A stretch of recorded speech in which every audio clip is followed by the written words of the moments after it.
lo de la iglesia está por aquí. Estará por la mesa aquella, seguramente. Uno blanco así cuadrado. ¿Sí?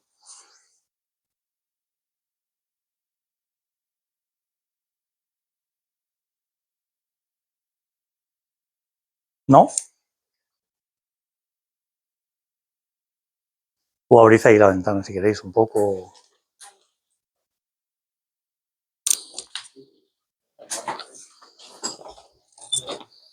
Pregúntale a Juan a ver si se abre, lo que pasa que no sé.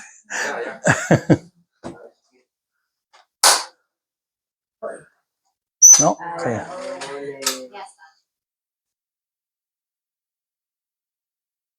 Bueno. Bueno. El mando dice del...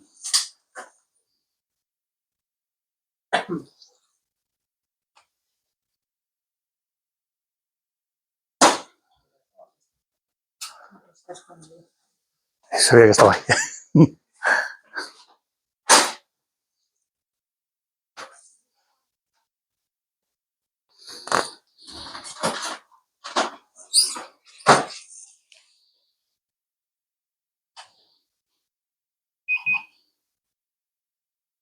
Ahora.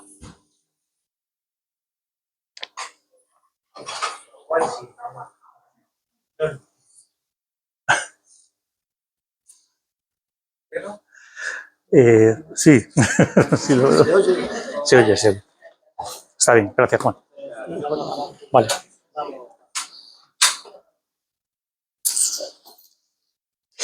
Bueno, vamos a empezar. Últimamente estoy llevando un ciclo de conferencias sobre cosas más específicas del psicoanálisis, ¿no? La última fue la transferencia, estuve explicando el superyo, el yo y el ello, estuve explicando en otras, si habéis visto en YouTube, que he tenido, que he grabado también. Y hoy hay una que es prácticamente universal, el sentimiento de culpa.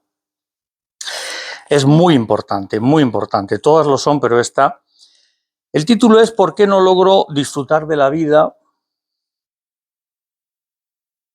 ¿Por qué no logro disfrutar? Puse al principio la culpa, pero luego dije, no, ¿por qué no logro disfrutar de la vida? Porque disfrutar, como ahora veremos, se puede disfrutar también de la pulsión de muerte. ¿Vale? Entonces, ¿por qué no logro disfrutar de la vida? ¿Qué es lo que nos ocurre a los seres humanos? ¿Somos tontos o algo así? ¿O tenemos algo en la cabeza? Bueno, el gran asunto es que el ser humano sí o sí goza. Con goce, el goce es un concepto psicoanalítico, cuidado, no es el goce de la calle. El goce es, se goza, pues como el masoquista puede gozar de que le den latigazos, o alguien puede gozar de que le maltraten. Entonces, el goce puede ser por el placer o por el sufrimiento, ¿vale? Eso es un concepto que un día daré una conferencia del goce que tiene lo suyo, ¿vale? Pero ahora, con que sepáis un poco así, esta es la cuestión. Esto es importantísimo, tanto que alguien que solo haya hecho, por ejemplo, psicología o psiquiatría, todavía no lo admiten. Es decir, si el niño, según la teoría del aprendizaje, mete los dedos en el enchufe, pues ya no lo va a volver a meter. Y una leche. Como le pilla el goce, hay niños que vuelven y vuelven y vuelven y vuelven. Y sobre todo si hay un beneficio secundario. ¿Vale? Entonces hay un goce, porque si no, no existiría el masoquismo. Freud se lo preguntó ya con las primeras pacientes, ¿no? Dijo, ¿por qué una persona que está sufriendo por algo que en un momento dado podría ser inevitable, o sea, evitable, sigue sufriendo, David? Donde puedas, cógete un sitio. Una silla, allí sillas, ¿eh? No, me voy castigar ya, no te preocupes. Pues nada, a la esquina. Entonces, ¿por qué si algo me hace sufrir sé que es irracional y en un momento dado lo podría controlar, ¿por qué sigo en el mismo asunto? Hay un goce, hay un beneficio. Se preguntó Freud, él lo llamaba beneficio secundario. El que luego habló de goce fue Lacan, ¿no? Pero hay un beneficio secundario en toda enfermedad, incluso física. Y esto nada más que hay que preguntárselo a los médicos. Es decir, Hay gente que viene, como decía Lacan, a que le confirmes que está enfermo. No viene a curarse, en realidad. Conscientemente sí, pero no es verdad. Entonces, el gran asunto, como digo, es que el ser humano goza sí o sí. O para bien o para mal, pero goza. Y puede gozar del castigo producido por la culpa. Esto hace que nos enganchemos a la culpa. Y eso es el masoquismo. La definición de masoquismo. Masoquismo no lo entendamos, como siempre digo, como 50 sombras de Grey. No se trata de esa tontería. Se trata de masoquismo del que más abunda. Cada uno sufre con una cosa, se queja de una cosa, a la semana siguiente le vuelves a ver, se queja de la misma, a la siguiente se queja de la misma, pero ¿haces algo? No, es que es muy mal. Dan ganas de decir, pues nada, sigue disfrutando, pero claro, no se lo puedes decir, ¿no? Los sentimientos de culpa, ¿de dónde vienen? Vienen del super yo. Sabéis que en psicoanálisis tenemos un yo, un ello y un super yo. El super yo es una calcamonía del discurso de nuestros padres y del discurso social. Y es el pepito grillo de la cabeza que te dice, tú eres tonta, tú no vales, tú no vas a poder, tú no sé qué, no sé cuánto. Ese es el super yo. Y es el que nos hace sentir culpable. Di una conferencia en la que di unas hojas con un iceberg en el que se veía que el yo estaba en la parte de arriba del iceberg, que es solo consciente, el yo. Luego había una parte muy grande abajo, que es solo inconsciente, que es el ello. Y hay una parte que mira por dónde está una parte arriba y otra abajo, que es el super yo. Por lo tanto, nos sentimos culpables sin saber de qué narices nos sentimos culpables. Es decir, tú sabes que te sientes culpable, que te estás castigando, no sé qué, que lo pasas mal, pero porque el super yo tiene acceso al inconsciente, el yo no. Y eso es lo que hay que hacer consciente, ¿no? El sentimiento de culpa, una cosa muy importante, es inevitable. Inevitable. Nosotros decimos estructural. Es decir, no se puede decir, hay una persona que no tiene sentimiento de culpa. No, porque el sentimiento de culpa no es malo, pero ahora lo veremos. Es decir, una cosa es inevitable porque para vivir en sociedad lo necesitamos. Es decir, en el malestar en la cultura, la gran obra de Freud, que yo creo que debería ser en los institutos básica, ya explica que para vivir en una civilización, en una cultura, en una sociedad, es inevitable el sentimiento de culpa, porque ahí se crea el super yo. Y es natural. ¿Por qué? Porque si no seríamos puro ello. No podríamos vivir en sociedad, al menos como humanos. Porque el ello son los instintos, las pulsiones, no pasa por el corte, no pasa por la razón. Entonces, claro, tiene que haber un control, una especie de policía. Pero tiene que haber una policía que no te pegue una leche al salir del portal, sino una policía tranquila, relajada, ¿no? y que controle el asunto. Entonces, pero es inevitable. Y ahora veremos por otros casos por qué es inevitable, ¿no?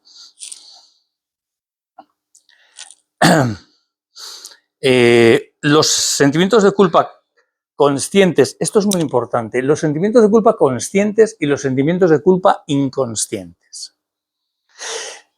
El ser humano es un sujeto dividido.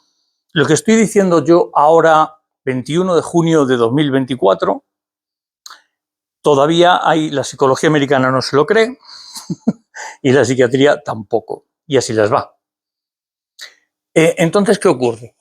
El sentimiento de culpa consciente es el sentimiento de culpa bueno que yo decía antes. Es decir, yo te hago algo mal y entonces, oye, pues perdóname, tomo conciencia, me siento mal, me siento culpable, pero eso no crea síntomas, es decir, me hace sentir mal simplemente, rectifico, no lo vuelvo a hacer y desaparece el sentimiento de culpa.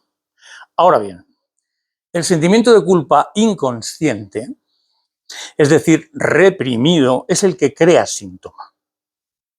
Acordaos, o por si no os lo digo, el inconsciente tiene dos características. Una es el automatón, la repetición, el ir siempre a la misma piedra, y tú lo llamarás destino, o tú lo llamarás lo que quieras, o fatalidad o qué mala suerte tengo, pero vas a la misma piedra.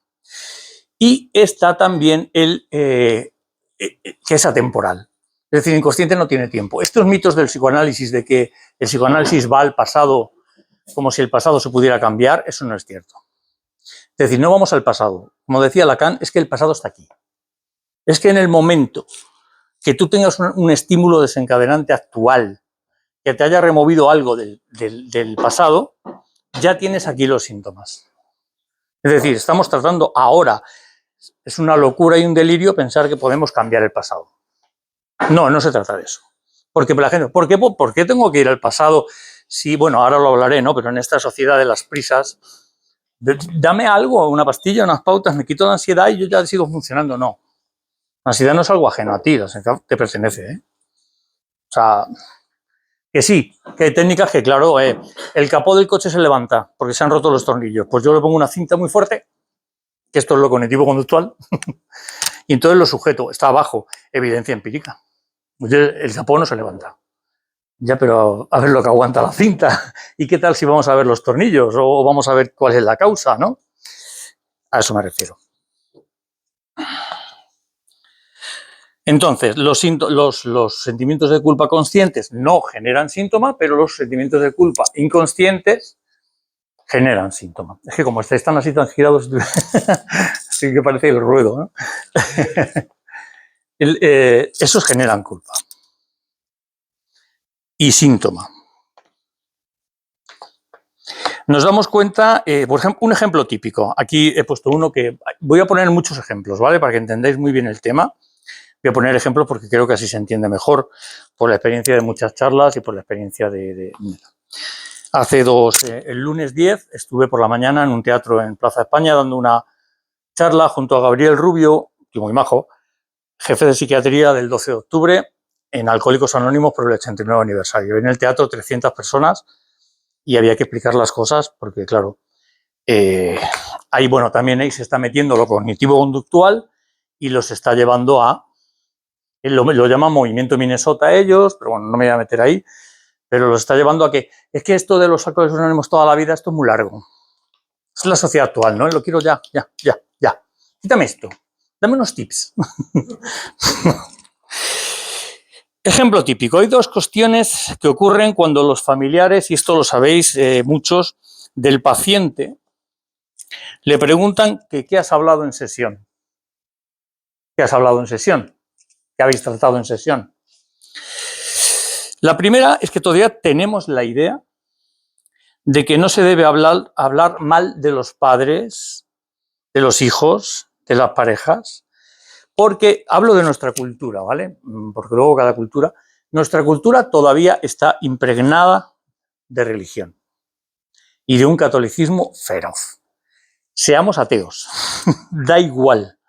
Fantasías agresivas, fantasías sexuales.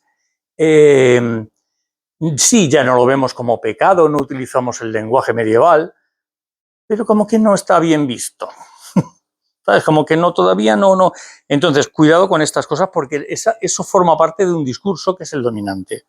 Hay un discurso de la familia que tiene que ver con él, hay un discurso dominante y hay un discurso... O sea, todo esto, cuando hablo de discurso, yo me refiero no solo a lo que nos dicen, sino lo que hacen. Si yo veo si mis padres son alegres, son tristes, ¿no?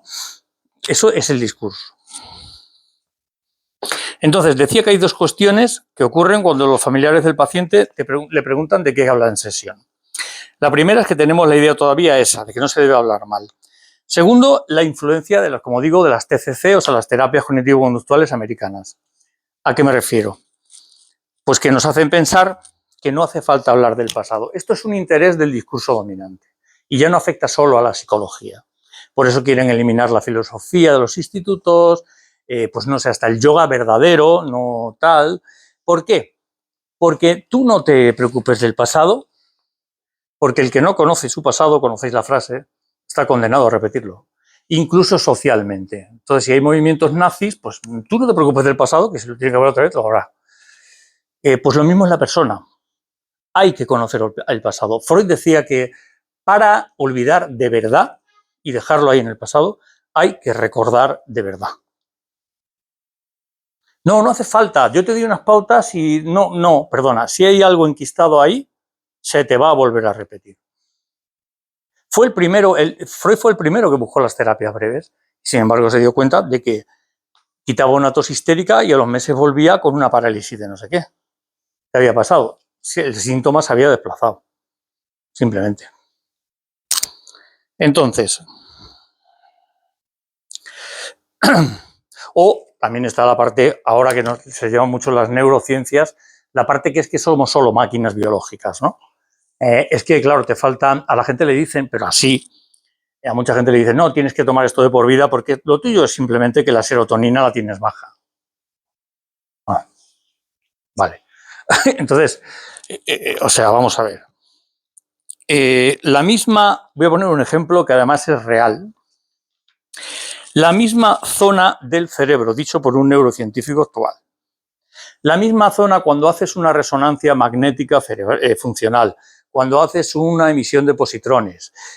Simplemente lo que están midiendo en la mayoría de las veces es el acúmulo de oxígeno en una parte de las neuronas. Y suponen, atención al delirio, aunque lo tenemos muy asumido por los telediarios y por tal, suponen que esa emisión, si esa parte consume más oxígeno, porque es la que está produciendo la tarea que el sujeto está haciendo. No sé si me comprendéis. Bueno, eso es un salto cualitativo muy grande, ¿eh? Está el experimento del salmón, famoso, del 2001, en el que un mismo neurocientífico subió un salmón sin que los compañeros se dieran cuenta, le puso los electrodos y empezó en la resonancia a salir ondas. Y los compañeros decían, ¡ay, esta persona está leyendo! Es un salmón. Entonces, cuidado lo que estamos midiendo, porque puede haber causas experimentales, puede haber correlaciones y puede haber muchas cosas en ciencia, o sea, no es lo mismo. Entonces, la misma zona del cerebro que en las resonancias magnéticas son positrones se activan cuando le deja a uno la pareja, te deja la pareja, estás hecho polvo, te hacen una resonancia tal, y hay una zona del cerebro que se activa, pues esta es la del dolor, tal, de la pareja, porque la emoción. Bien, pues es la misma zona que se activa cuando te quemas con el café. ¿A qué conclusiones podemos estar llegando? No puedes decir causa-efecto. No puedes, es la misma zona. ¿Qué tiene que ver? Te puedes decir con el dolor, sí, que con el dolor físico, con el emocional, con el dolor que pasa que es igual. Bueno. Vamos a un dato muy importante. ¿Qué genera la culpa? Porque claro, estamos hablando de culpa, pero ¿qué es lo que la genera? ¿Por qué nos sentimos culpables? Dicho rápidamente, y ahora me extiendo, pues es por ir contra los discursos recibidos. Sencillamente. Discursos de los que ni siquiera somos conscientes. Es decir, tenemos que ir haciendo conscientes los discursos que recibimos. Actuamos, pensamos conscientemente que actuamos por nuestra propia voluntad, la sociedad lo potencia, el discurso dominante, mentira. Estamos muchas veces, por eso nos preguntamos siempre, ¿pero por qué narices estoy yo aquí cayendo aquí? ¿Por qué narices estoy yo? ¿Por qué tal? Si yo lo que quiero es... Hay discursos que se nos están imponiendo, ¿no? No llegar al ideal del yo. El ideal del yo es otro nombre del superyo, que le puso Freud, además, y muy bueno. El superyo, el ideal del yo. El ideal del yo no parte de ti, parte de los discursos que has recibido. ¿De quién debes ser tú? ¿De quién deberías ser tú? ¿Cómo deberías ser tú? Bueno, pues el no llegar a ese ideal genera culpa. ¿Por qué? Está construido por los discursos que nos han transmitido. Por lo tanto, genera culpa. Por ejemplo, cuando el estudiante ha acabado el curso, cuando el trabajador se va de vacaciones en verano, no sabe qué hacer, se empiezan a sentir mal, muchos. Deseaban las vacaciones, pero resulta que ahora se sienten mal. ¿Qué están haciendo? Seguir el discurso dominante de que, por ejemplo, de que no producir está mal. Estoy hablando ahora que nos ha tocado a nosotros el sistema capitalista, pero me da igual el feudal, que el esclavista, pero como nos ha tocado este, pues hablamos de este. Si no produces ni consumes, es decir, hay una palabra que odia al superyo mucho y es no estoy haciendo nada. Estás en el sofá, te llaman por teléfono una amiga, un amigo, ¿qué estás haciendo? Nada. Y el tío sí, estoy descansando. O sea, no, pero eso está mal visto. no lo tenemos en cuenta, ¿no? Pero está mal visto. Es como, tengo que estar activo, tengo que estar... Bueno, llega el colmo a muchas personas del delirio, ¿no? Bueno. Lo más importante es que vivimos estas creencias creyendo que son nuestras. Esto es lo principal. Un experimento muy barato, que yo recuerdo que en la asignatura de Sociología en Psicología hicimos y me gustó, fue preguntar a 10 personas por la calle por el último tema de moda, no sé, la guerra Rusia-Ucrania o la guerra tal. Voy a decir 9 de 10, pero casi 10, te contestaban lo mismo que el telediario de las 3. Pero, ojo, no se lo digas, eran ideas suyas. Para que veas qué influencia y cómo el poder domina esto, claro. Dice Miller, que es un psicoanalista actual, que creemos que decimos lo que queremos, pero en realidad somos hablados por discursos recibidos de nuestros padres, de la sociedad, de muchas cosas. Y no solo somos hablados, yo añadiría, somos actuados también. Es decir, nosotros creemos porque necesitamos una seguridad de decir, no, yo pienso esto y esto forma parte de mi seguridad. No, bueno, uy, qué casualidad que tú piensas, no, yo he visto como quiero. 10.000 personas diciéndome, yo he visto como quiero. Y yo las miro y digo, pues no veo a ninguno con piel de tigre. O sea, ¿a nadie se le ha ocurrido? No es verdad, no es verdad. Mi padre, que en paz descanse, decía una frase muy buena, dice, sí hay libertad. Dice, yo te llevo al bar y te digo, tómate lo que quieras. ¿Qué quieres, blanco o tinto? Bueno, entonces pues... discurso dominante actual es el que hay que producir para consumir. La máquina esta se mueve por el consumo. Si no produzco o consumo, no estoy haciendo nada. Esto es muy inconsciente, ¿vale? Pero la sensación que nos viene consciente es de, pues no estoy motivado, sé que no estoy haciendo algo productivo, sé que no sé qué, no sé cuánto. Bueno, es que no estás haciendo nada para este discurso. Es decir, además nada, como digo, es la palabra que más odia el superyo. Tener en cuenta que hay personas que incluso estando de baja médica de verdad, se sienten culpables. O sea, pero si es que estás mal, tienes que cuidarte tú. Hablo de bajas médicas de verdad, que luego hay de todo. Pero ¿te sientes culpable? Porque no estás produciendo, porque es que debería de estar, porque es que no sé qué, no sé cuánto, porque es que... Pero tú, ¿cómo te exiges eso? O sea, primero estás tú.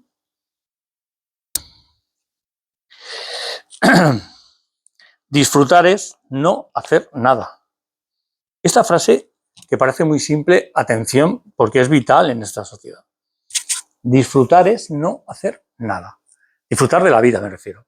Es no hacer nada. Estar tirado en una piscina es no hacer nada. Es un vago.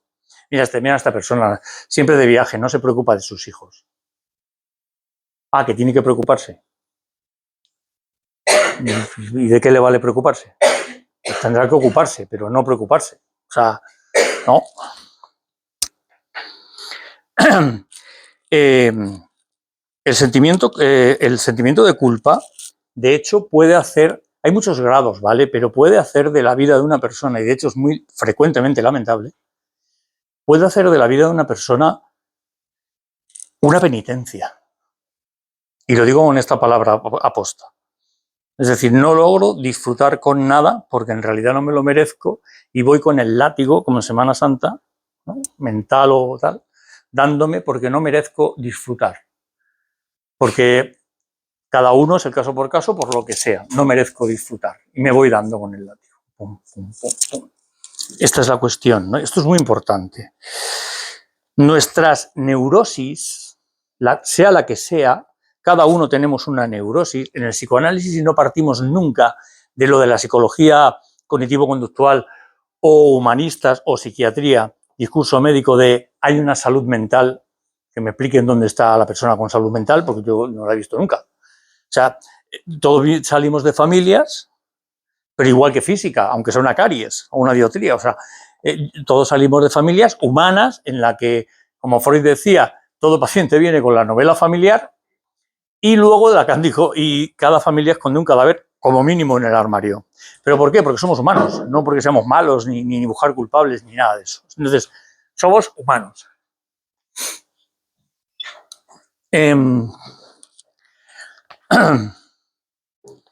Las neurosis, nuestras neurosis, ¿de qué están hechas? Sea cual sea. Y esto es importantísimo. De esas palabras que un día nos arrojaron. Y digo arrojaron. Ahora pondré ejemplos. Es decir, como decía Miller, somos hablados. Actuamos conforme a mandatos inconscientes, a los que les damos un sentido consciente. Porque, claro, tenemos que justificar lo que en psicología se llama disonancia cognitiva. Tenemos que justificar nuestra... Para que veas, es que es muy superficial lo de la psicología. Tenemos que justificar nuestra coherencia. Sí, porque si hago una cosa y yo quiero hacer una cosa y estoy haciendo otra, le tengo que dar un sentido. Y el sentido consciente de todo eso, la película con la que interpretamos nuestro mundo, es el fantasma, que llamamos en psicoanálisis. ¿Vale? Pero se puede, en el neurótico se puede atravesar. Es lo mismo que el delirio en el psicótico, solo que el delirio no se puede atravesar. Si a mí me ha abducido un ovni y me eligió como Napoleón, yo soy Napoleón. Por eso cuando se dice, no, los locos van al psicólogo. No, los locos no van al psicólogo. O sea, entonces, nuestras neurosis están hechas de esas palabras que un día nos arrojaron, somos hablados, actuamos conforme a mandatos inconscientes a los que les damos un sentido consciente, que es el fantasma, que lo único que puede hacer es calmarnos un poco. Porque en realidad no va a dar con la base. Yo me lo puedo creer. Hay gente hoy día que se cree empoderada. Todavía no sé qué es eso. Debe ser pisar fuerte o no sé. Pero bueno, se lo cree, oye.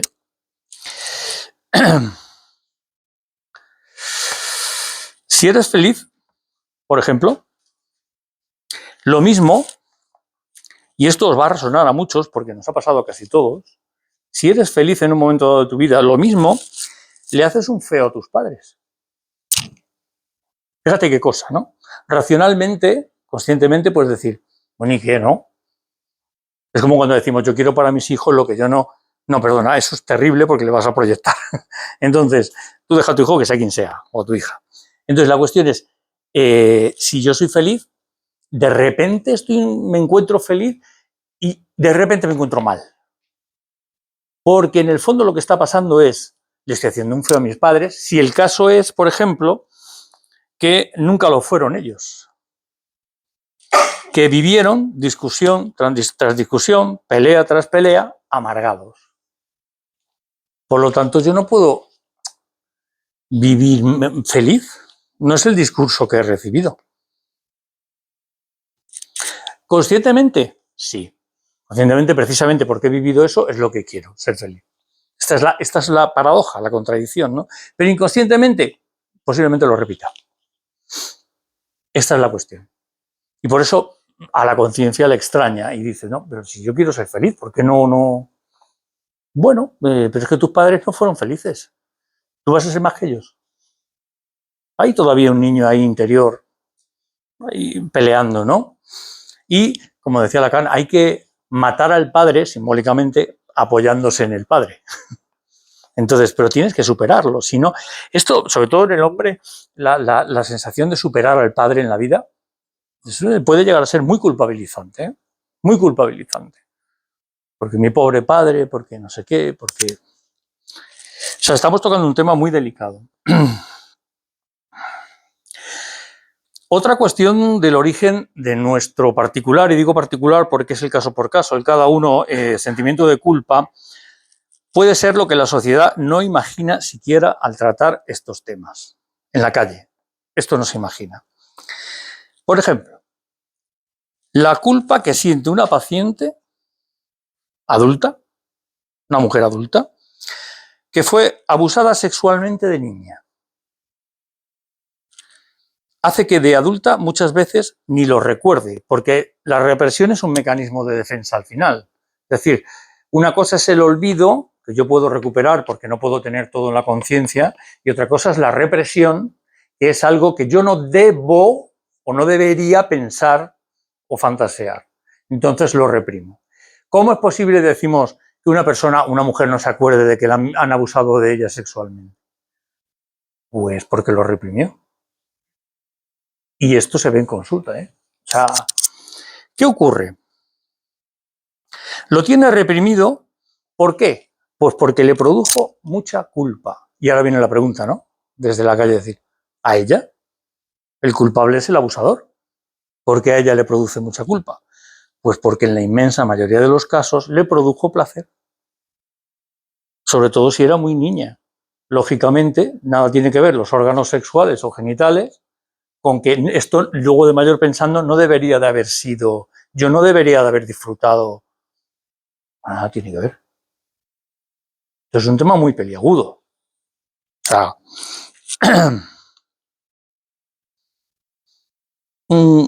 porque precisamente decía ella se va a sentir culpable. Y en todo caso sería el abusador. Primero, lo reprime, como digo, para aliviar la culpa, lo repito, para que nos enteremos. O sea, se reprime para aliviar la culpa, porque tener una cosa ahí de ese tamaño duele.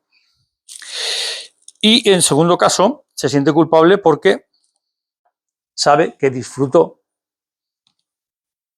de adulta ya. Lo piensa. Dice, claro, pero es que es normal. Estamos hablando de unos órganos, ya digo, pues es que es normal. O sea, no porque ella quisiera, ahí no hay ningún tipo de voluntad o de no voluntad o de no sé qué, no sé cuánto, sino simplemente pues porque es el goce. El goce se une a cualquier cosa. Y sobre todo el goce sexual. Creo que una vez aquí en una conferencia expliqué el caso de la persona que era fetichista.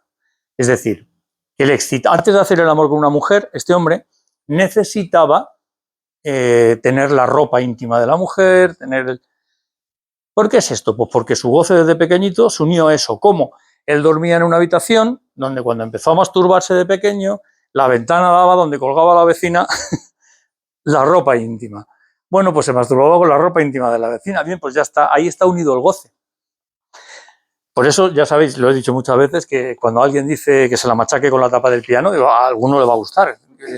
Tened cuidado, o sea que siempre habrá alguien que le guste algo.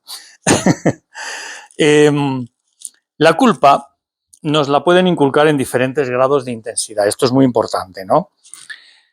Por ejemplo, lo nuestro en esta España, que durante mucho más de 40 años sufrió un catolicismo feroz, y digo catolicismo feroz porque hay otra especie de catolicismo y cada uno es respetable, ¿no? Pero hay un catolicismo muy culpabilizante, tanto que nada más nacer, sin haber hecho nada, ya eres un pecador. El pecado original. Todos hemos nacido ya pecadores. Toma ya. O sea, acaban de hacer un bebé y dice, este es un pecador. Ah, vale. Bien. ¿Qué más genera culpa frecuentemente? Y a todos se nos van a ocurrir cosas, ¿no? Pero ¿qué más qué puede generar culpa frecuentemente? Las fantasías. Sobre todo las fantasías diurnas. Porque parece que los sueños como que no soy yo. He soñado esto, pero no soy yo. Me lo he hecho con todo el bloque esta noche, pero no soy yo. Bueno, eres tú, pero bueno. Pero las fantasías diurnas parece como que son conscientes, como que son más a voluntad. Entonces generan más culpa, ¿no? Las fantasías, yo no me refiero solo a las sexuales, fantasías, sobre todo lo que más sale en consulta son fantasías agresivas contra los padres. Las fantasías agresivas contra los padres son una de las más frecuentes, si hiciéramos una estadística, más reprimidas y más frecuentes generadoras de culpa en los pacientes. O sea, ¿por qué? Pues porque vinimos otra vez de un discurso dominante que decía honrarás a tu padre y a tu madre. En nuestra cultura parece que les debemos algo. Atención, lo que voy a decir parece muy duro, pero en otra cultura lo comprenden perfectamente. No les debemos nada. Mis hijos a mí no me deben nada. Yo he querido tener hijos, soy responsable de ellos, los tengo que cuidar, pero no les debo crear una deuda, que es lo que ocurre aquí, por ejemplo, y en otros países, ¿no?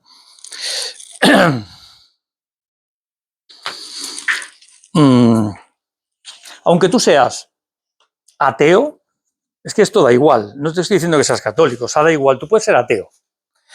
Nuestra cultura está impregnada aún de una especie de deuda con los padres. O sea, les debemos a los padres. Hay un mandamiento, el de honrarás a tus padres, que yo siempre culmino con hagan lo que hagan, porque las consultas están llenas. De hecho, ahora vamos a ver cómo hay muchos padres, y no es que vayamos a buscar culpables, pero hay muchos padres que son culpables. Y no solo porque quemen cigarrillos en los hijos, sino porque han destrozado la vida de los hijos, y esto es muy lamentable. Y yo he tenido casos. El superyo actual, porque cuando Freud habló del superyo, estábamos en la época victoriana. Entonces era un superyo que todavía está también un poco, ¿no? De lo que está mal, lo que está bien, lo que debo hacer, lo que no debo hacer, vale. Pero el actual, que es el que le conviene al discurso dominante y el que ha manipulado, porque para el discurso dominante el psicoanálisis no vale, pero luego resulta que es lo que utilizan. Es el de el mensaje del superyo actual es el goza ya, lo quiero ya. ¿Y esto qué favorece? Consumo. El consumo. Entonces, ¿por qué es así? Porque favorece la producción, favorece el consumo. Nos podemos, hablando de lo de antes también, el paciente, por ejemplo, un ejemplo de antes, para que lo comprendáis también mejor. El paciente que sesión tras sesión se queja de lo mismo. Tiene un aspecto masoquista, un goce. Y tiene que reconocerlo. Es muy difícil, pero hay que ir llegando poco a poco cada persona a lo suyo. Decir, por eso algunas veces cuando ya hay transferencia buena y llevas un tiempo, se le dice al paciente, estoy mal, hoy me he levantado y digo, te lo estás pasando pipa. O sea, te lo estás pasando pipa. Porque en realidad, ¿qué pasa? Si en realidad estás mejor incluso. Objetivamente. Pero subjetivamente, no, yo tengo que sufrir. Entonces, ahí está la cuestión, ¿no? Nos podemos también preguntar, y entonces, o podíais preguntar, Manuel, ¿cuesta tanto salir de los discursos recibidos? ¿Dejar de sentirme culpable? Y os voy a poner un ejemplo de una novela muy famosa que, aunque no la hayáis leído, seguro que todos conocéis el tema. Robinson Crusoe. Robinson Crusoe es un tipo de la era victoriana, burgués, o sea, con capacidades económicas, con propiedades, pero muy revolucionario mentalmente. Él conscientemente decía que si tuviera la oportunidad iba a hacer una sociedad mejor, en la que todos fuéramos iguales. Bueno, pues se va en un barco, lo resumo rápidamente, el barco se va al garete y él aparece en una isla. En una isla donde solo hay una persona, que es Viernes, al que le llama Viernes. Puede establecer cualquier tipo de relación con Viernes. Y más con sus ideas, ¿no? ¿Qué le hace? Esclavo. Ese es el gran mensaje de William Defoe en Robinson Crusoe. Es decir, conscientemente yo soy la leche de revolucionario, inconscientemente, como me pongan ahí, voy a repetir tal. A mí me pasó con un taxista. Se quejaba todo el rato de los políticos. Son unos mangantes, son unos chorizos, porque roban millones, porque miles de euros, porque no sé qué, no sé cuánto. Y el tío me dio una vuelta desde el aeropuerto hasta mi casa, que digo, ¿pero tú qué es? ¿Yo soy guiri o algo? Y claro, yo me callé. Y cuando ya llegó me dijo, es que ¿sabes qué pasa? Que si tú, con la vuelta que me acabas de dar y cobrar, estuvieras en vez de en el taxi, en el ministerio, no te quiero decir tú el desfalco que harías. Este es el gran tema. O sea, ¿tú qué tienes, rabia o envidia? Ese es el gran tema, ¿no? Consciente, inconsciente. Por eso, ¿qué hacemos en sesión? Pues reforzar todo lo que venga de ese paciente, del paciente en concreto, todo lo que venga de la pulsión de vida. Todo lo que pueda ser de la pulsión de vida. Sabéis que se dividió la energía, es una misma energía, la pulsión, pero se puede llevar hacia la vida o se puede llevar hacia la pulsión de muerte, el tánatos. Eros o tánatos. Entonces, que los de Marvel pusieron Thanos, pero no.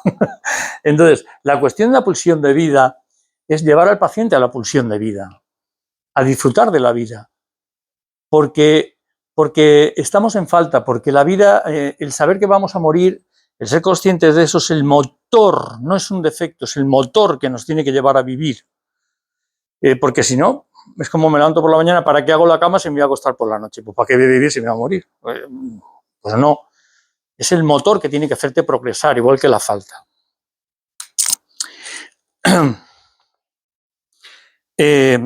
Hay que reforzar todo lo que venga de la pulsión de vida porque eso pone un límite a la pulsión de muerte. Cuando el paciente se dé cuenta y si lo hace, llega un día en que se siente mejor, se va sintiendo mejor, porque pone un límite a la pulsión de muerte. De ese límite surge la sublimación. Es decir, la sublimación es más, por ejemplo, la persona agresiva, que tiene mucha agresividad por lo que sea, ¿cómo lo sublima? Por ejemplo, pues apuntándose a boxeo, donde le permite sacar esa agresividad, pero en algo que no sea pues una banda o unos hinchas de tal, ¿no? Eso es sublimar.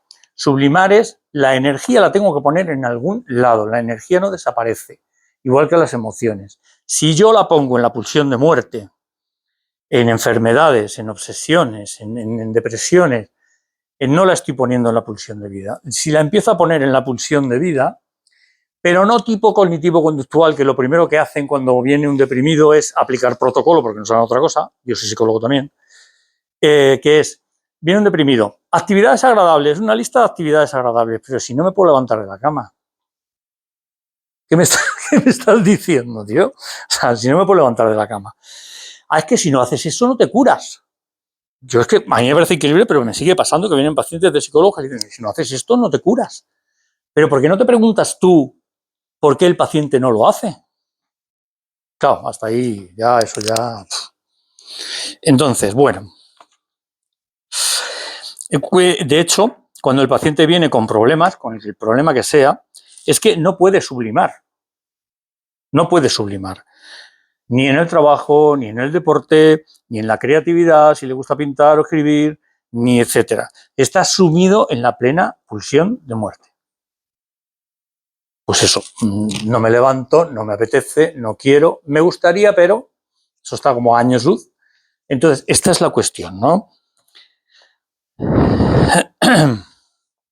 Antes hablaba de el tema peliagudo por enfrentarse, como he dicho antes, a nuestra cultura, ¿no? Que es los hijos, no, y lo repetiré 1000 veces porque creo que es muy necesario. Si yo hago estas conferencias es para llegar, evidentemente no cobro, entonces es para llevar el psicoanálisis a la gente, sobre todo hoy día que está súper atacado, llevar el psicoanálisis a la gente. A mí muchas veces me preguntan, ya no contesto, al principio hace años sí, oye, siendo psicólogo cognitivo-conductual y teniendo un máster en cognitivo-conductual en Aaron B, ¿por qué eres psicoanalista? Digo, porque soy imbécil. ¿Está? Es que ya te hartas, ¿no? Y dices, bueno, pues debo ser idiota. Entonces, la cuestión es, vamos a ver, cuando el paciente, el tema peliagudo, los hijos no deben nada a los padres. No.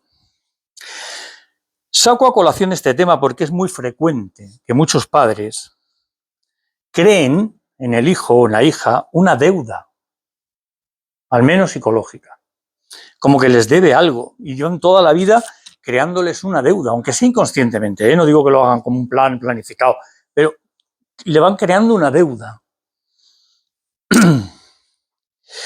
Nuestro discurso social está repleto de este tipo de palabras y de frases de cuando haces algo malo, ves a tu madre hablar con la vecina, cría cuervos y te sacarán los ojos.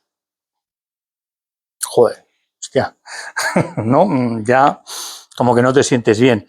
O lo hemos dado todo por vosotros y tú suspendiendo asignaturas. Parecen tonterías, no lo son, es un machaqueo continuo. Por eso el mito del psicoanálisis, del gran trauma que hay que descubrir, no, son microtraumas, estos son los peores. Es decir, este machaqueo constante del cría cuervos, para hacerlo mal, ni lo empieces. Coño, pues nada, es que lo puedo hacer mal, pues no empiezo. Si ya sabía yo que se te iba... Ah, que soy tonto. Por eso, de adultos, oyes a la gente decir, ¿qué razón tenía mi madre y mi padre que yo era tonto? No, no tenían razón, es que te hicieron tonto. O sea, vamos a ser sinceros. ¿Vale? Vemos en nuestras consultas frecuentemente cómo hay padres que han destrozado, como decía antes, la vida de sus hijos. Hijos, estoy hablando de hijos con 50 años. Hijos con 50 años. Que no han tenido pareja en su vida y que siguen viviendo con mamá. ¿Qué ha pasado ahí? Porque luego eso es como un feedback, un retrofeedback, o sea, es un bucle, se retroalimenta. Es decir, es como, porque claro, la madre no es que mi niño luego es que, porque atención, ya el máximo descaro, ¿no? Por cierto, yo he puesto aquí, ¿no? Pero le va diciendo desde hace años a las vecinas, delante del hijo, por supuesto, que es que mi hijo es muy parado. Ha sido siempre muy parado. No se me escapa el insulto porque no pero es para decirle, mire señora, ¿sabes? O sea, claro, el hijo está obedeciendo ahí un mandato, está obedeciendo un discurso y se lo cree porque además es que mi madre tiene razón, yo soy muy parado. Cuando el tío viene a consulta y le digo, bueno, cuando tuviste 16, 20 años no salías, dice, sí, salía con los amigos, pero mi madre me decía, ten cuidado, hijo, no vengas tú tarde que me va a dar algo. Y luego un sábado por la noche, si tardaba mucho, recibió una llamada. ¿Es usted tal? Sí, pues su madre está ingresada en el hospital. Y la madre es que me ha dado un infarto. Como lo cuento. Ir al hospital, el chaval, y decirle al médico que la trataba, que mi madre está aquí ingresada, sí, dice que le ha dado un infarto y el infarto. Su madre tiene un ataque de ansiedad. Ya ha jodido al hijo. ¿Cómo se va a ir su madre? Y luego, claro, cada vez es más mayor la madre. Por lo tanto, a todo quedar con mamá. Y ves un tío con 50 años, lo digo fácil, pero de verdad, pensadlo, o sea, es muy duro, muy triste. Es decir, esa persona no ha tenido vida. O hija, me da igual, hay muchos casos igual. En las hijas más todavía, porque es la famosa neurosis de destino de acabar cuidando a los padres. La típica solterona en España, ¿no? La hija pequeña que acaba cuidando a los padres porque esa es su misión en la vida. Los hombres son malísimos, es que no, ¿por qué no se ha encontrado novio? Nada, los hombres van todos a lo suyo. ¿Y a qué van a ir?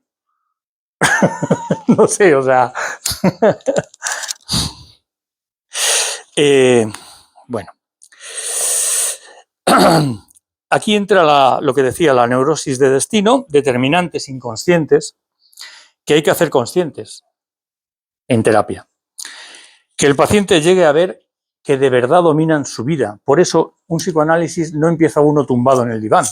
Psicoanálisis, hay gente que no se llega a tumbar nunca. Psicoanálisis empieza uno sentado porque está en psicoterapia psicoanalítica. Pero si todavía no ha visto en la práctica el inconsciente en juego, tú no le puedes tumbar, porque no se lo cree, es una teoría. Y si no te lo crees, no es que haya que, a ver si me entendéis, sino que no ha visto en la práctica qué es un acto fallido, qué es un lapsus lingue, qué es un síntoma, por qué se repite, por qué los sueños son esto, por qué todas las formaciones del inconsciente.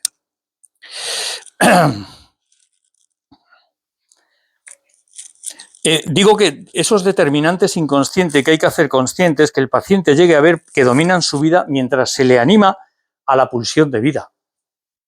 Mientras se le va animando a hacer cosas de la pulsión de vida mientras se trabaja, ¿no?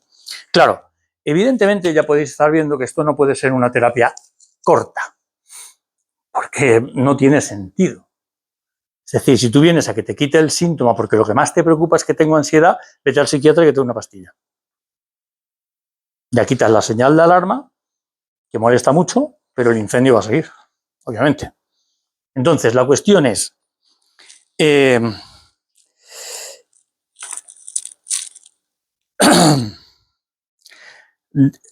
bueno, mejor cambio un poco de tema porque hay pacientes que el paciente se tiene que dar cuenta de que por ejemplo, yo me estoy acordando de un paciente, por eso me he quedado así.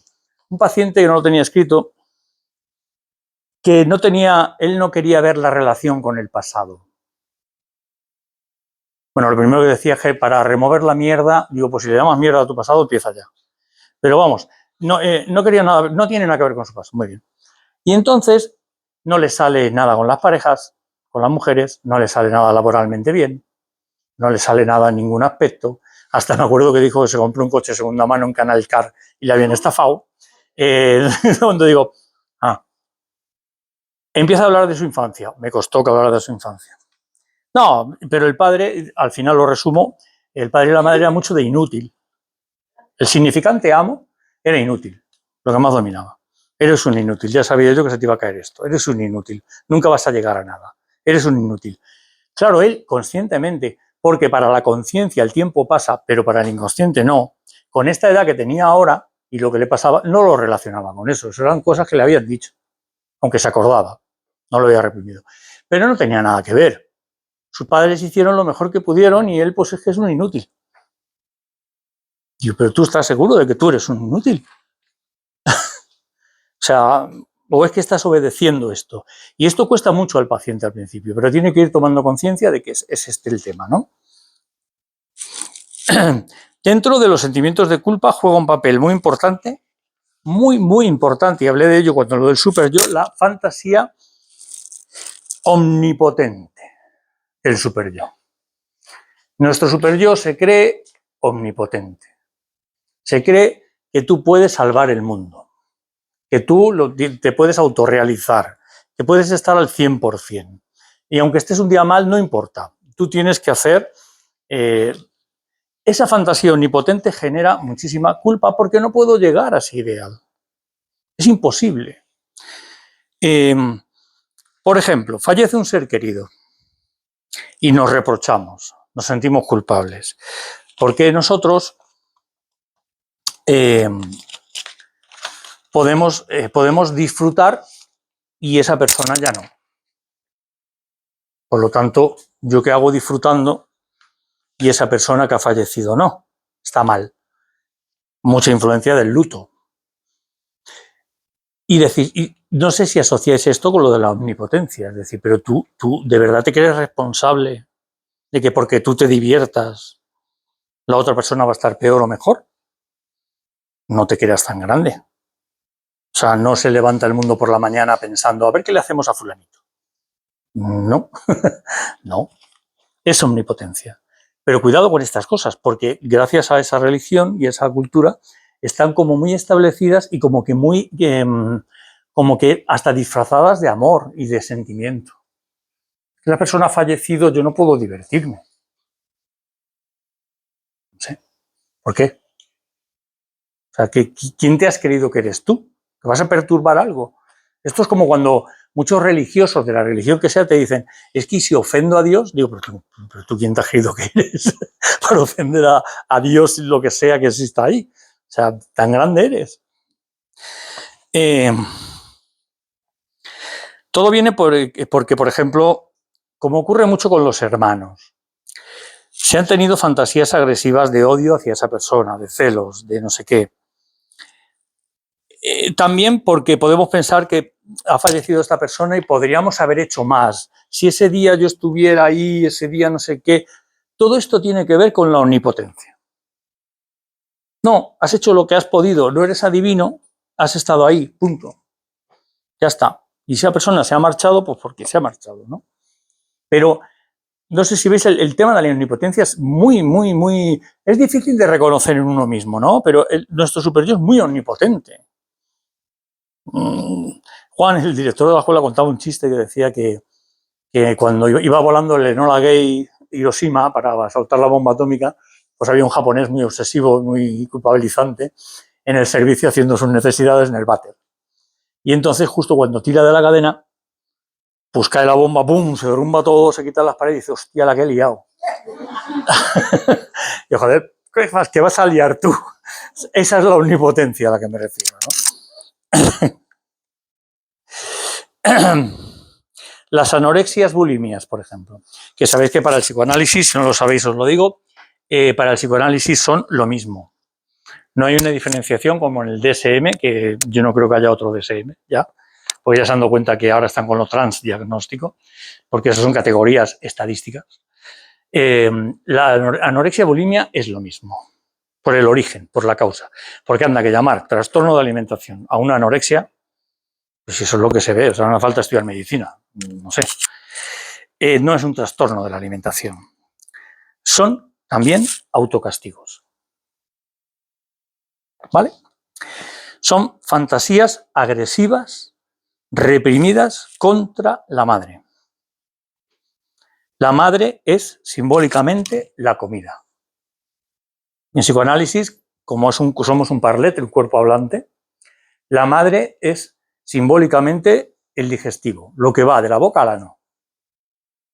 Entonces, una anorexia bulimia, contra el discurso médico que dice que es que no comen nada, Lacan dijo sí comen. Comen nada, que no es lo mismo. Comer nada es dar en la cara a la madre que no voy a comer de tu comida. Pero todo esto es inconsciente.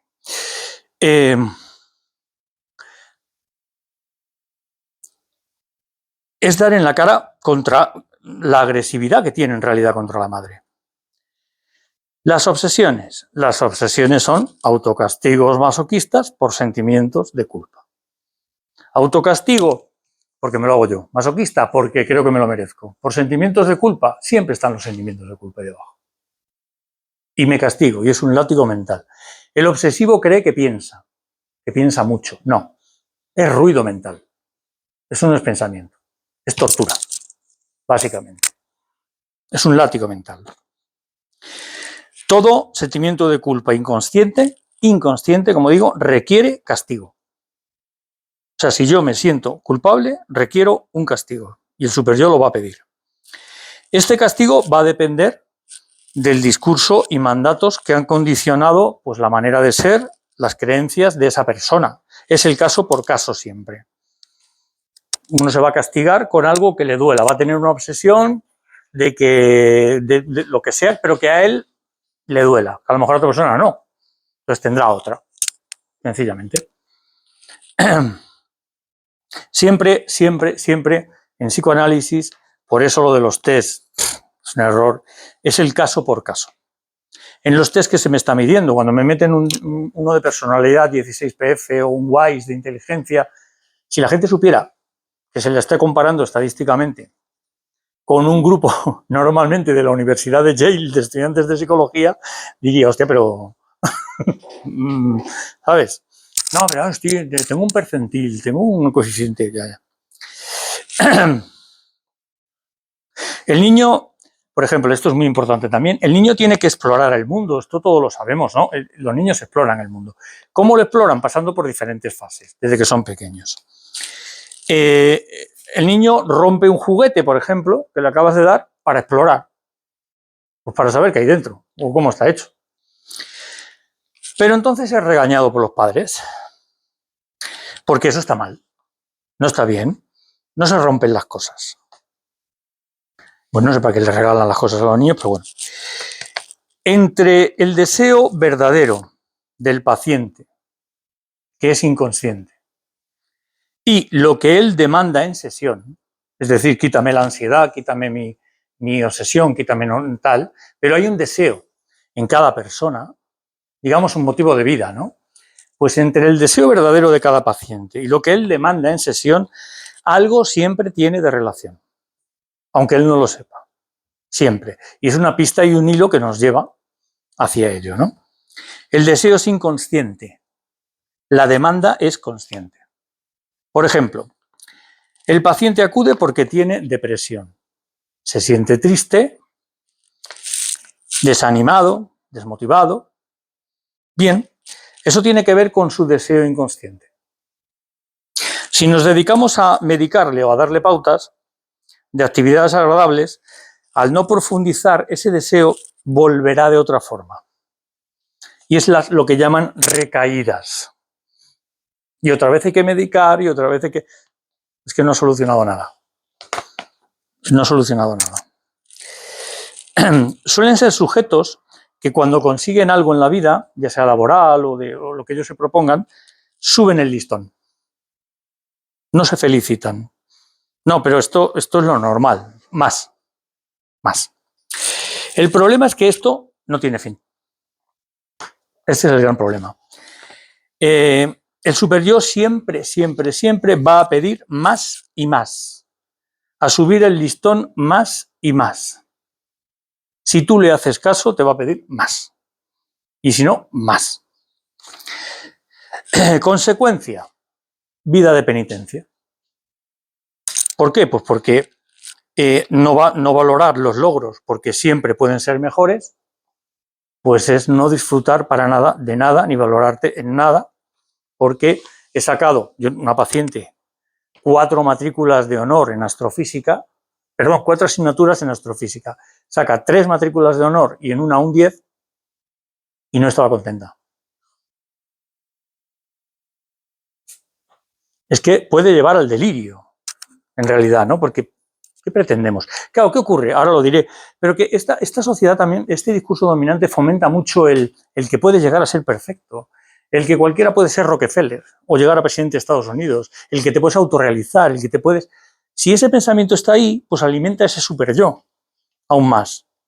Y dice, no, la gente, yo veo a la gente que lo consigue, ¿no? Digo, ¿dónde lo ves? En YouTube. O sea, vamos a ver, porque yo en la calle lo que veo es gente que se queja del curro, del no sé qué. Bueno, entonces, de esto, como digo, se aprovecha la sociedad de consumo, pues como nunca es suficiente y la gente tiene que cumplir con nuevas y nuevas exigencias, pues ahora saco el Samsung 2, luego el Samsung 3 y ahora el Samsung 4, porque es el mejor del mundo y lo único que tiene tecnológicamente es 2 megapíxeles de cámara más, pero vamos, que hago noche y todo, para comprarlo, o sea, en la calle. Bueno, es imposible, en definitiva, colmar al superyo. Es imposible. De ahí que produzca sentimiento de culpa, pues unido a todo el pack, a todo lo demás, es decir, baja autoestima, impotencia, inseguridad, etcétera, etcétera, etcétera. Hay que hacer al paciente consciente de que no se puede colmar al superyo, de que es mentira, de que lo que te está diciendo tal persona que por 450 euros en un chalet en la Sierra de Madrid un fin de semana haciendo mindfulness vas a alcanzar el nirvana, pues me temo que no. O sea, hay gente en la India haciendo yoga durante y todavía te dicen necesitaré más vidas. O sea, cuidado con este mercado, ¿no? También lo quiero ya del discurso dominante hace que antes que profundizar en algo, como digo, esto ya no esté de moda, esto ya no, yo no quiero profundizar en nada. O en algo o en ti mismo, pues como hace el psicoanálisis, como hace el yoga, como hace la filosofía, como hace muchas otras disciplinas, pues esto se prefiera el mercado que te ofrece soluciones rápidas. ¿Quién no ha visto anuncios en Facebook o no sé dónde en 4 sesiones desaparece tú sin conocerte de nada? A lo mejor es mago. Lamentablemente es una farsa. Hay una frase de Lacan imprescindible al hablar del sentimiento de culpa. Lacan decía que de lo único, y esto os aconsejo que os lo grabéis, de lo único que uno debe sentirse culpable, de lo único, es de no seguir su propio deseo. Y de hecho, cuando le preguntas a personas muy mayores, nunca se te quejan de cosas que han hecho y que no tenían que haber hecho, sino de lo que no me atreví a hacer. Desde el trabajo que tal y no me atreví, o desde por qué no le dije a Paquita en su momento, ¿no? O cualquier cosa. O sea, de lo único que uno debe sentirse culpable es de no seguir su verdadero deseo. Y otro dato muy importante, es que este es un tema que da para mucho, que el sentimiento de culpa termina enfermando el cuerpo. Somos una sola cosa. Esto no es, como siempre digo, tipo coach de la mente hace que el cuerpo enferme. No, esto no es misterioso ni mágico, es que somos un parlete, un cuerpo que habla. Es decir, son las dos cosas a la vez. Somos una mente y somos un cuerpo. Por lo tanto, el sentimiento de culpa prorrogado hace que el cuerpo enferme. Va a depender de cada uno, del caso por caso, pero esto hace que el cuerpo enferme. Es decir, cualquier fisio sabe que el triángulo de las contracturas, el tema de estas cosas se saben, ¿no? Pero esto va más allá y puede dañar órganos y crear enfermedades irreversibles. Os voy a dar un consejo, por si lo queréis apuntar, porque revisando estos temas, me acordé de una película antigua, española, que para que veáis que no... Lo que decía antes, ¿no? Que lo de que la misma zona del cerebro que dice cuando te deja una pareja se activa, es la que se activa cuando se te cae el café caliente. Bien. Hay una película de Chicho Ibáñez Serrador, ¿os acordáis de Chicho Ibáñez Serrador? El del 1, 2, 3. Bueno, pues hay una película que se llama La Residencia. Os la aconsejo. Porque ahí vais a ver, y es que además cuando la vi otra vez dije, madre mía, se ve en ella literalmente cómo una madre construye un psicótico en el hijo. Se ve. O sea, cómo se construye un psicótico, que no me vengan luego metiéndolos en el saco de los TEA. Ahora mismo meten a todos ahí. Autistas, psicóticos, todos son TEA. Venga. Y entonces, no, y que esto es cerebral y que no, perdona. Ahí se ve cómo una madre construye un psicótico. Y cuando tú hablas con un psicótico, bueno, han pasado cosas. Nosotros llamamos forclusión y historias, ¿no? Por si la queréis ver. Decíamos que el sentimiento de culpa es inevitable y lo explico aún más. El goce del niño pequeño, de la niña pequeña, es insoportable para la mayoría de los adultos. Es insoportable. Por eso, aun teniendo los padres más maravillosos del mundo, es muy difícil no tener reproches a ellos. Es decir, empieza a dar golpes en la mesa, la niña o el niño, y tú te callas, venga, nena, deja de dar golpes, ¿no? Pero al final le tienes que decir algo, le tienes que poner ¿no? Es inevitable. Por eso el sentimiento de culpa es estructural. Hay un ejemplo muy claro que me recuerda mucho a mí. En la fase oral, cuando el niño experimenta el mundo por la boca, se lo lleva todo a la boca. Y es que todo. De hecho, a mí me decían siempre, a ti teníamos que tener cuidado en el parque porque te ibas donde había hormigueros y me comía las hormigas. Y yo, aquí estoy. O sea, no. Entonces, pero claro, cuando se lo lleva todo a la boca, ¿quién no ha oído de aquello de los padres que aparecen y dicen, eso es caca? Bueno, pues el mundo es caca. Es que está experimentando el mundo. No quiere decir, oye, si se come una mierda, no, a ver, vamos a ver. Pero en la mayoría de los casos no es así. Cuando el niño empieza a andar, es normal que se caiga al suelo, ¿no? Digo yo. Bueno, pues no parece tan normal, porque todos habéis visto padres que cuando se caen al suelo, ¿no? O que se le caigan los cubiertos cuando empieza a usarlos. Si detrás hay unos padres diciéndole que es un torpe, un inútil, o si yo ya lo sabía que se te iba a caer, si es que tú no... Pues ya tenemos ahí formándose un super yo de aquella manera. Y ya tenemos los sentimientos de culpa y el mandato de soy un inútil. Con el correspondiente castigo, la desvalorización de un super yo que va creciendo con esas palabras mandato. Porque son palabras mandato. Los padres no saben, y es que no se enseña, porque los pediatras es la especialidad más loca de la medicina. O sea, los padres, sí, porque por ejemplo llega con el niño, que no, le tienes que dar 60 centímetros de mililitros de leche. No, pero el niño me come más. No, porque... Pero que me dan igual las estadísticas, coño, que tiene hambre. Al niño dirá, pero tú dame más, a mí que me... ¿Sabes? O sea, si nunca nos ha pasado nada con eso. Entonces,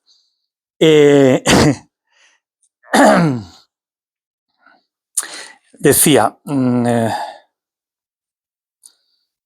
a ver, porque me he ido ahora con el tema del ejemplo, me he ido con toda la represión inconsciente, siempre es inconsciente, neuróticamente nos lleva al cumplimiento de órdenes. Ya sé lo que iba a decir el ejemplo. El niño pequeño o la niña pequeña que está aprendiendo ya un poco a andar y está la madre sentada, ¿no? Por ejemplo, y la ve con el vaso de agua de cristal y le dice, y él ya tiene miedo, y le dice, se te va a caer. Claro, la madre lo dice con la intención de que no se le caiga el vaso, ¿no? De que tenga... Pero el niño, todo lo que digan los padres hasta cierta edad, va a misa, es literal. Por lo tanto, el vaso de agua va a caer al suelo. ¿Por qué? Porque es un mandato de la madre. No es lo que la madre piensa, de que yo le estoy diciendo con el motivo de que no se le caiga. No, no, no. Eso será con más edad. De momento es el mandato que tú le estás dando. Si mi madre dice que se me va a caer el vaso y de que soy inútil, se me va a caer porque soy un torpe. Y ¡pum! Pasó. Así es. Decía que toda la represión inconsciente neuróticamente nos lleva al cumplimiento de órdenes. Este es el mecanismo central. Por ejemplo, otro ejemplo, la joven que debe llegar antes de las 11 de la noche a casa, los sábados o los viernes, porque los padres lo hacen lo mejor para ella. Yo he llamado a algunos padres y he dicho, no, lo hacen lo mejor para ti, para estar tranquilo. No, pero tú sabes cómo son los hombres. Digo, uff, me estás hablando de ti, ¿eh? No quiero saberlo. Entonces, déjala. Quiero decir, tu hija, lo mejor para ella que es que socialice. Sí, pues déjala. Que tú sufres, pues te aguantas. Pero no le digas nada. ¿Sabes lo que quiero decir? O sea, es un tema de lo estás haciendo por ti, reconócelo. Para yo no pasar miedo, tengo a mi hija en casa encerradita a tal hora y yo ya estoy tranquilo.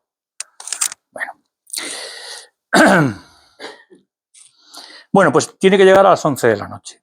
Si llega más tarde, esto es un caso real, con el permiso de la paciente, sí, porque tuve que hablar con el padre, la llamaban golfa. Eso son cosas que solo hacen las golfas y las putas. De repente, los padres se echan las manos a la cabeza y le traen a consulta porque no saben por qué ha cambiado la niña. La niña empieza a llegar muy tarde, y empieza a tener un comportamiento muy promiscuo, hoy con uno, mañana con otro, y yo le dije a los padres, pues sencillamente lo ha hecho porque está obedeciendo vuestras órdenes. Golfa, puta, pues golfa y puta. No, pero eso no, porque lo hacemos por su... Bueno, pues vale. Esto, ¿por qué? Porque lo toma el inconsciente como una orden. A ver, para la conciencia no. Para la conciencia sabes perfectamente que tus padres, pero inconscientemente eso es una orden y incluso como reproche y como agresividad o como ir contracorriente, te lo va a poner enfrente. Te lo va a poner enfrente. O sea, y entonces los padres se extrañan porque empieza a tener ese comportamiento. Y es que el inconsciente cumple esa orden, ese mandato, sencillamente. Sencillamente. El problema de todo esto es que a la mente consciente le cuesta mucho comprender que esto es así. Porque claro, como estamos bombardeados de diferentes teorías y de diferentes historias, pero esto es así. Es típico de los sentimientos de culpa, también, y esto lo sabéis mucho, que cuando mejor se encuentra la persona, de repente llegan a consulta y dicen que cualquier cosa me pone mal. Yo estaba muy bien, pero ahora de repente estoy muy mal. ¿Ah? Es decir, no merezco. Según el ideal del yo superior, no merezco estar feliz, no merezco disfrutar. Y en cuanto me pillo disfrutando, me pongo mal. Con cualquier cosa. Aunque sea una fantasía, aunque sea lo que sea. ¿No? Espera poquito. Claro, ante todo lo que he dicho ahora vamos a la pregunta clave. ¿Cómo entonces no crear culpa en el otro? Sea un hijo, sea una pareja, sea quien sea. ¿Cómo no se crea culpa en el otro? Pues es más sencillo de lo que parece. Respetando su neurosis, su falta. Sabiendo y aceptando y tomando conciencia de que todos estamos en falta. Si yo respeto que el otro, que no va a haber nadie perfecto, que Disney ha hecho mucho daño, que no hay nadie perfecto, que todo el mundo tiene su neurosis, que todo el mundo tiene su falta, ¿dónde está el problema? Que se la tiene que trabajar, ¿qué tal? Sí, pero sabiendo que no se va a llegar a ser perfecto, ¿vale? Para que haya una mejor relación, para lo que sea, pero si yo respeto en el otro su neurosis particular y su falta, eso es, además de que es una prueba muy buena de amor de verdad, eso es como no creo culpa en el otro, porque si no es lo que continuamente nos estamos echando la culpa uno a otro de la puñetera neurosis de cada uno. Como si hubiera alguien por ahí, como he dicho antes, que no tuviera neurosis. O sea, bueno, hay mucho iluminado, pero me recuerdo al Edgar Edgar, el del poder de la hora, con los vídeos que hace de repente un día se iluminó. Oye, y ni paz ni tal, es un tío que está ahí en el maravilla, pero tío, por favor. O sea, el problema que nos hacen creer, lo que decía antes, que podemos llegar a no tener falta. Este es el gran problema que tenemos que de verdad tomar conciencia y analizarlo, porque nos está rodeando desde los anuncios de la tele hasta todo, que podemos no tener falta. ¿Cómo se presentan los actores? Sin falta, ¿no? ¿Sabe alguien que Brad Pitt ahora mismo está en Alcohólicos Anónimos porque tiene un problema con el alcohol gravísimo? Pero no, dan una imagen, ¿sabes? Como de personas, no, la mierda. No es así. Nos hacen creer que podemos llegar a no tener falta, autorrealizarnos, y eso, el no llegar creyendo que los demás, lo que decía antes, ¿no? También genera culpa el empezar a ver por YouTube, por las redes sociales, a los iluminados y pensar que yo he seguido a esta persona y he seguido su libro de los 7 pasos para alcanzar la felicidad y me ha ido estupendamente y desde ese momento he visto la luz. Bueno, tú no lo vas a ver, seguro, si te lees el libro, entonces, y menos en un trabajo grande, que es que nos están enseñando, es que es la cultura del no esfuerzo, es como Operación Triunfo, La Voz, es decir, gente que se lleva 20 años tocando en garitos y esforzándose con la música, pero llega un señor o una señora y porque triunfa en una canción, ya triunfa. Ahora venga, ya la discográfica, y es la cultura del no esfuerzo. Eso es mentira, es una mentira, es una imagen. Es una imagen, todo requiere un esfuerzo. O sea, es así.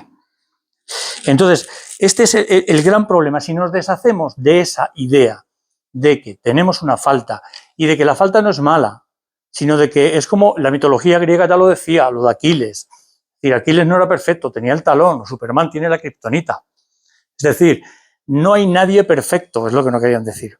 Entonces, si tenemos esa idea de que todo el mundo tiene una neurosis, que una neurosis desde el punto de vista psicoanalítico es lo más bueno que podemos tener, porque no hay nadie normal. ¿Qué es normal? Si la misma palabra lo dice, ¿qué es normal? Familia americana, casa unifamiliar, heterosexuales, ¿qué chorradas está? O sea, el ser humano es amplio, es diverso y es lo maravilloso y lo bonito, ¿no? Entonces, si vamos tomando conciencia de lo que es la realidad de verdad y alejándonos de eso, pues la falta hará que respetemos la falta del otro. Y si respetamos la falta del otro y la neurosis del otro, seremos mucho más felices. Bueno, hasta aquí he hecho esto. Preguntas y lo que queráis, aquí estoy.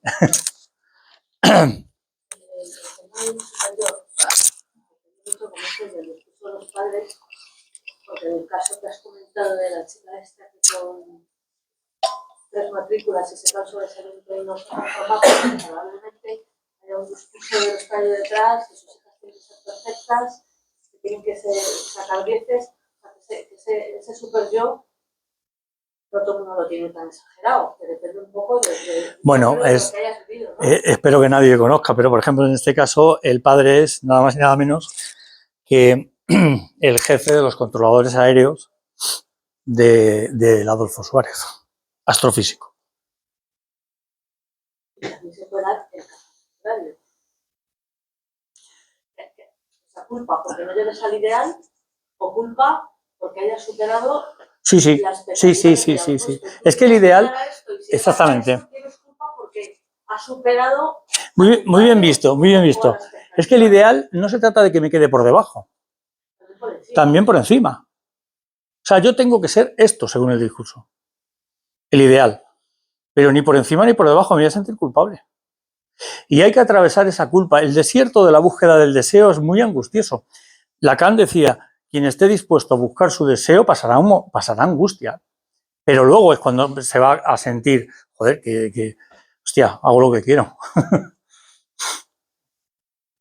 Y eso es así. Y luego el otro caso que has comentado de la chica esta que llegaba tarde de que los padres... ¿verdad? La golfa, la ¿Vas a puta. ser una joder a padre? No, golfa, esas cosas las hacen las golfas y las putas. Si le hubiera dicho lo contrario, ¿qué hubiera hecho? No lo sabemos. Siempre es el caso por caso. En psicoanálisis siempre es el caso por caso. No hay dos personas iguales.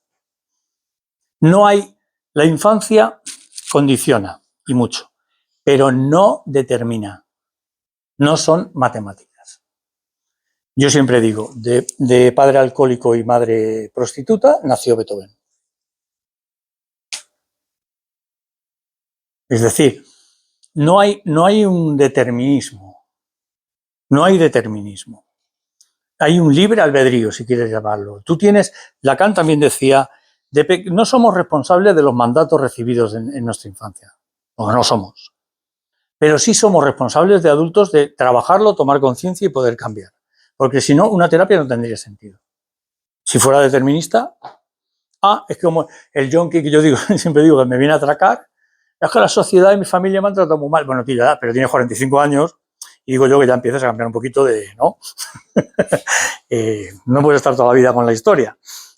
Pero no hay determinismo.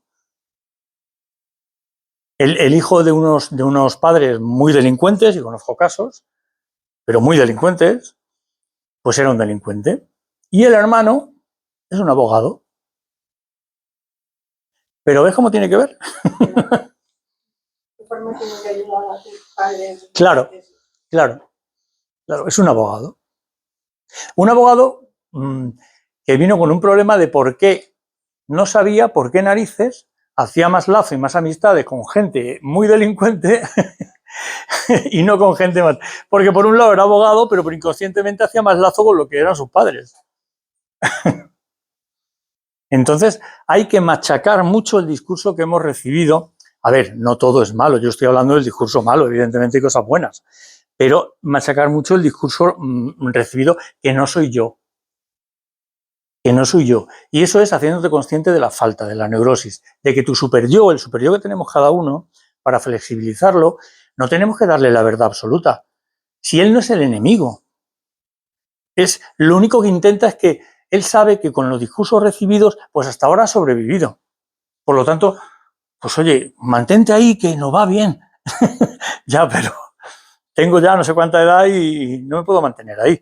Pero en cuanto él ve que tú trabajas y vas flexibilizando, si él ve, el superior va viendo que eso funciona y que no te pasa nada, lo va a permitir y se va a ir relajando.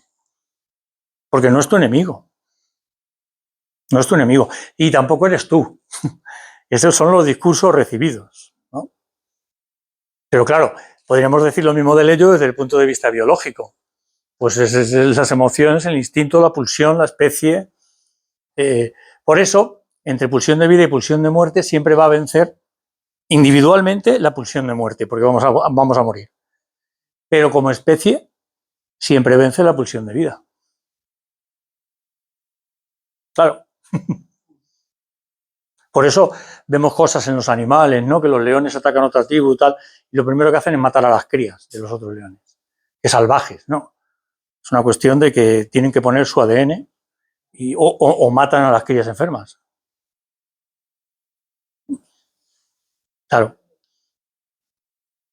Y por eso las leonas no hacen nada. Cuando los leones matan a las crías, la leona no protege a la criatura. En otras ocasiones sí, pero si es en esos casos, no. ¿Por qué? Pues porque es lo que hay que hacer. O sea que... Más preguntillas. Yo tengo una consulta. En lo que hablas de los discursos, yo he podido sentir en algún momento que los discursos que nos alaban o que ponen una proyección muy alta en nosotros también generan... ¿Cómo es posible que algo que sea a priori positivo, porque es un mensaje positivo que están dando, como por ejemplo, es que tú eres una alumna de 10? Es que no es un mensaje positivo. Es un listón, ¿no? Claro, claro. Es un mensaje positivo para tu superior. tú eres una alumna magnífica. Lo típico del, ¿no? De, uy, me ha dicho la profesora que mi niña podría sacar 10 porque es la más inteligente. Te voy a contar casos, que además tengo uno, pero voy a contar casos en general, que suele pasar, las etiquetas. Cuando, desgraciadamente, a los niños a los 7, 8 años, 9, les pasan, viene la psicóloga educativa y les pasan los test y se le ocurre decirle a uno que es un superdotado, bueno, ahora altas capacidades, porque nos gusta ir cambiando los nombres. Entonces, esa persona está ya con esa etiqueta sentenciada. Yo tengo un caso de un chaval de 28 años o por ahí, que todo lo que le pasa es por eso. Porque ya le han puesto tan alto que lo primero que hicieron los padres fue, pues te voy a apuntar a inglés, a chino, a deporte, no sé qué, porque claro, tú tienes que sacar 10, porque si sacas menos de 10, porque tú eres un superdotado. El esfuerzo que le exige, el no disfrutar, él mismo, con ese super yo exigente, va diciendo, ostras, es que tengo que superar, es que... O sea, no le hicieron ningún favor. Ningún favor. Los padres presumen mucho de eso, pero de verdad, no es para presumir. No es para presumir. Yo tengo un paciente que comió bueno, hace trabajo de investigación y comió en Oxford, con el que ocupa la cátedra de Newton, nada menos, que ahora es Penrose, matemático. Penrose tiene un equipo de los 10 matemáticos mejores del mundo. Y dice, él tuvo oportunidad de comer allí con ellos. Dice, ¿tú sabes lo que son autistas? Autistas emocionales. No tenían conversación, eran como... No les saques de su ámbito. No les saques. ¿De verdad eso es una ventaja?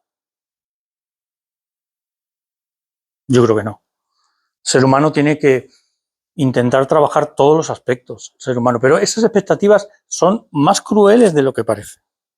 Más crueles de lo que parece. Yo a veces lo veo, Sí. quizá, no me atrevo a decir más, pero igual de peligroso que una crítica. Sí.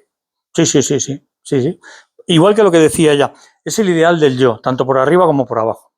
Si me crean una expectativa, yo oigo a mi madre siempre decir que saca unas notas, Manolito saca unas notas, pues yo me veo obligado, pues me ha pasado, a estudiar, aunque me gustaba, pero estudiar más todavía, pues tenía que sacar unas notas.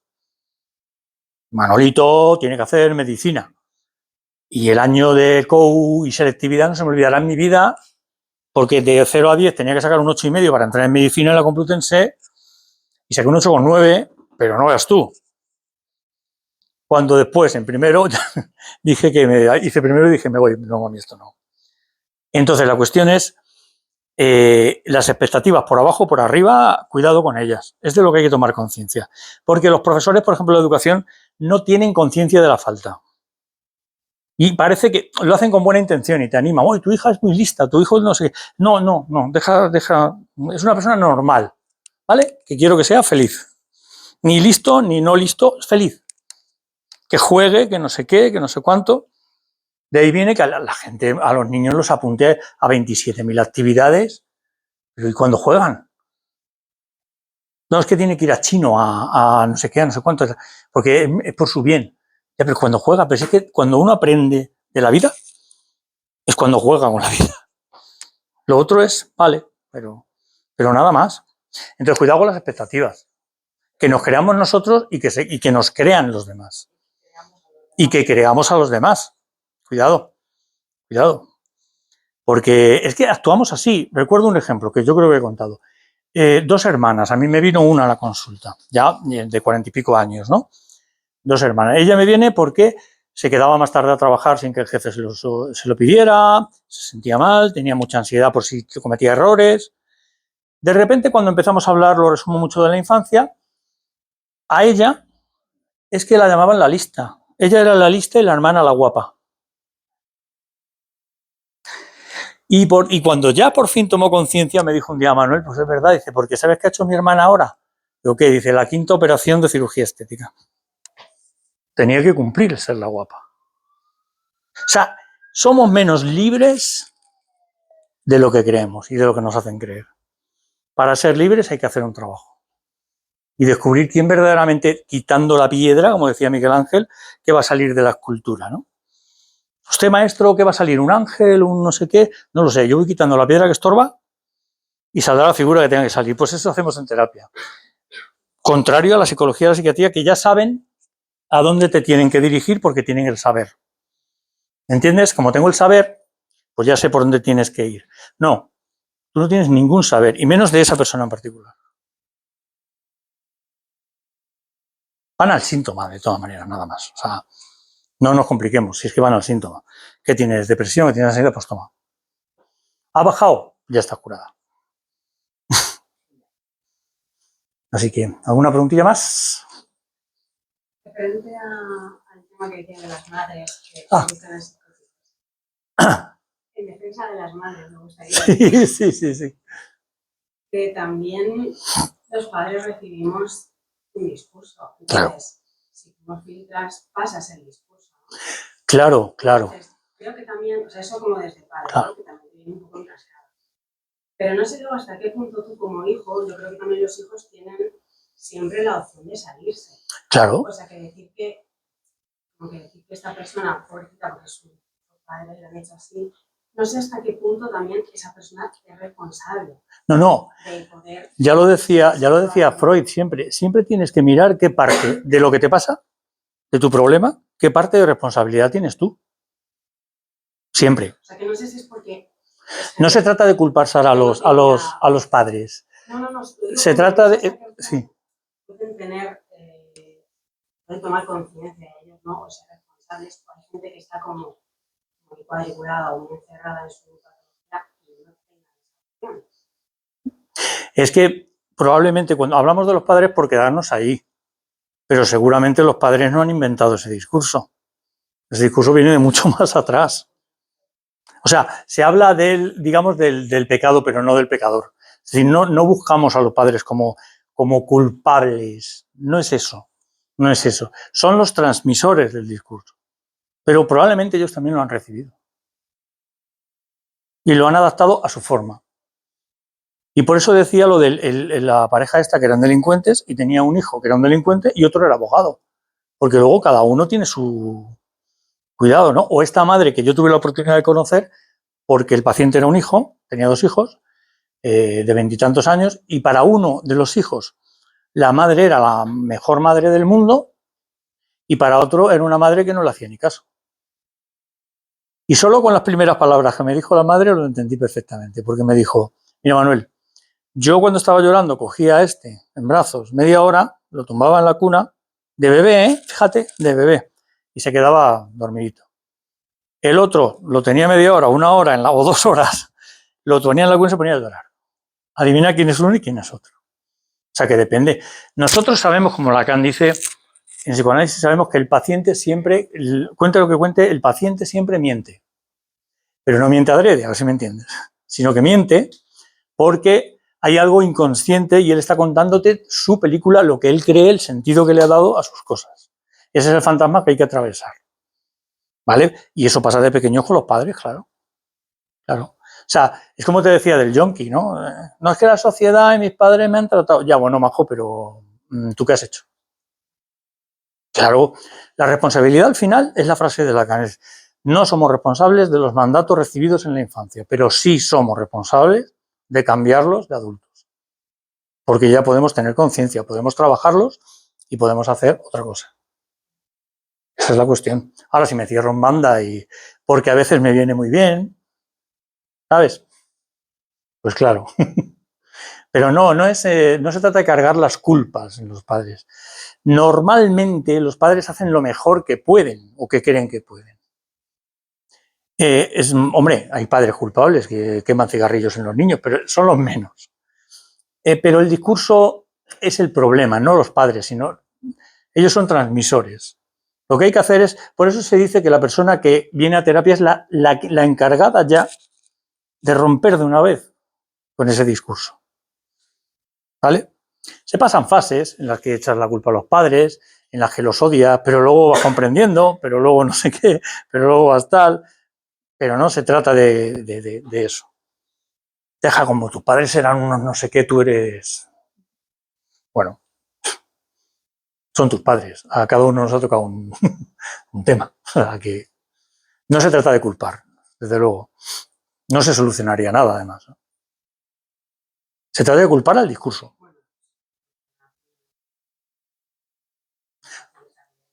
Claro, mientras que yo le pueda echar la culpa a alguien, pues yo no tengo la culpa, ¿no?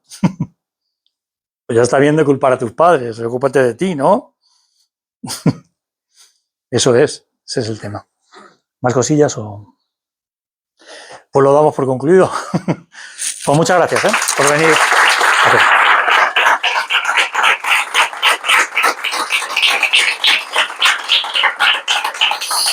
Gracias por venir.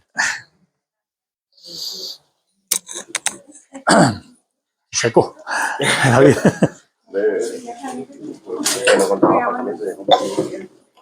Ah, para aparcar mal, ¿no? Oye, gracias. Me ha hecho mucha ilusión. Sí. Muchas gracias. Bien, Paqui.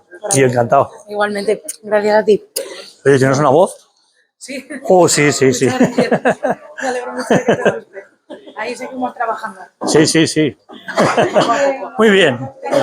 Robert, gracias. A ti. Gracias. David, gracias. Sí, muy bueno. Me ha hecho pensar. Sí. Podemos ser. Oye, muchas gracias, Una cosa, ¿conoces algún libro de Lacan así para alguien que no... Lacan es complicadillo. Por eso, Es complicadillo. no existe así ninguno... De Lacan, ¿qué te podría aconsejar yo? Yo te podría aconsejar, mira, el de Juan del que tiene ahí, se llama no, ¿qué es el psicoanálisis? Te habla un poco ya de Lacan y te introduce un poquito. Es que es muy complicado, ya lo verás, ¿eh? Ya, por eso, que no sabías si... Juanjo, gracias. Vale, muchas gracias. No, nada, a ti, gracias.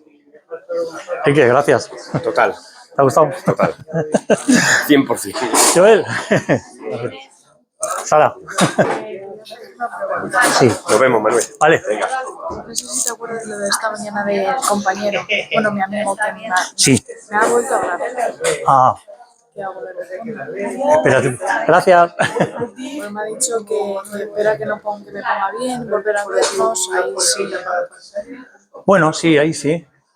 ¿Ya te vas? La conferencia. Sí. Encantado.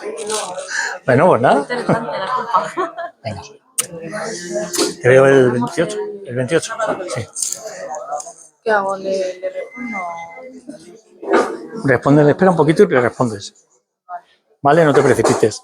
Vale, que ahí sí que con lo de la conferencia y lo de la culpa y eso, como luego me ha vuelto a hablar. Vale. ¿Te ha gustado? Sí, sí que es verdad que me venía un poquito tarde porque los buses no pasaban. Ah, bueno, no pasa nada. Pero pues, Pasa perdido nada. 10 minutos. Muy bien, gracias, Sara. Gracias. Muchas gracias por venir. Espero que te haya gustado. A mí me ha pasado por al revés. O sea, mi padre siempre ha dicho, ya tú no vas para estudiar, tú no vas para esto, porque ha sido siempre diferente Ah. la crianza mía con mis hermanos, que son Dos varones. hombres. Y yo, al revés. Típico ayer. Sí. Yo no puedo con esto, toma. Que yo no puedo con esto, Exacto. toma. Exacto. Se lo he puesto. Pero hay veces, hay cosas que sí que van a afectar. Sí, pero hay culpas por ahí, ¿verdad? Sí, hay algo ahí que estoy Como que no estoy yo obedeciendo, pero sí, es verdad. Porque Tienes sí razón. que eso, tú estás haciendo algo para ponérselo a él, pero Sí. realmente a lo mejor tú no quieres hacer eso, sino que lo haces como para Por eso es lo que yo hablaba de buscar el propio deseo enfrente a los discursos, ¿no? Estoy empezando ahora. Eso es. Pues muy bien. Pues trabaja. De todas maneras, hace 5 años o 6 que puse ya los límites. Ah, vale. Porque no solamente quería organizar la vida de mi madre, sino